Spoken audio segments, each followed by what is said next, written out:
Sabahınız xeyirli olsun. Vaxtilə Ermənistanın işğal altında saxladığı Azərbaycanın suveren ərazilərində qondarma rejim yaradaraq orada dırnaqarası müxtəlif vəzifələr tutan Aray Karutunyan, Bako Sakyan, Arkadi Qukasyan, Lyova Mnasakanyan, David İşxanyan, David Babayan və David Manukyan bu günləri məhkəmə prosesində son sözlə çıxış edəcəklər. Qeyd edək ki, bundan əvvəlki məhkəmə iclasında dövlət ittihamını müdafiə edən prokurorlar çıxış etmişdilər və təqsirləndirilən şəxslərdən adını qeyd etdiyim 7 nəfərdən 5-nin ömürlük azadlıqdan məhrum olunmasını, digər 2 nəfərin isə 20 il müddətinə azadlıqdan məhrum olunmasını məhkəmədən xahiş etmişlər.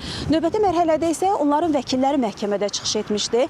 Adlarını qeyd etdiyim təqsirləndirilən şəxslərin bəzilərinin bəraət verilməsini, bəzilərinin isə barəsində ədalətli hökm çıxarılmasını məhkəmədən xahiş etmişdilər. Qeyd edək ki, bundan sonraki mərhələdə təqsirləndirilən şəxslərin digər vəkilləri çıxış etdilər. Eyni zamanda replika çıxışları, yəni cavab nitqləri ilə tərəflər çıxış etdilər. Sonra isə məhkəmə təqsirləndirilən şəxslərə son sözlə çıxış etmək üçün söz verdi.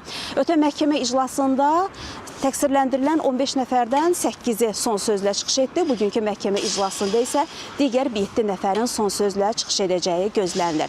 Qeyd edək ki, təqsirləndirilən şəxslər Azərbaycana və xalqımıza qarşı çoxsaylı cinayətlər törətməkdə təqsirli bilinirlər. Onlara qarşı Azərbaycan Respublikası Cinayət Məcəlləsinin çoxsaylı maddələri ilə ittihamlar irəli sürülür. Məhkəmə prosesi açıq keçirilir və biz media nümayəndələri də məhkəmə prosesini yaxından izləyirik və xəbərlərin növbəti buraxılışında bugünkü iclasla bağlı tamaşaçılara daha geniş məlumatları çatdırmağa çalışacağıq deyərək sözü yenidən mərkəzə, studiya ötürürük.